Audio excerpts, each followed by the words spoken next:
দর্শক বন্ধুদের স্বাগত জানিয়ে ভিডিওটি শুরু করা হচ্ছে। আপনারা দেখতে পাচ্ছেন আমাদের গ্রেড বিমের পরে যে ভিত গাঁথনির কাজটি অলমোস্ট শেষের পথে।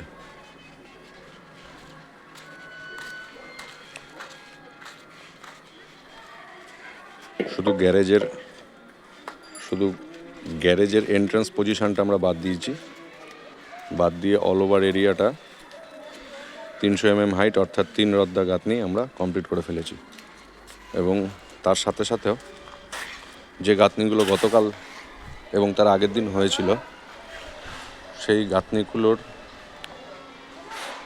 কলমের অংশগুলো আমরা কমপ্লিট করে ফেলেছি।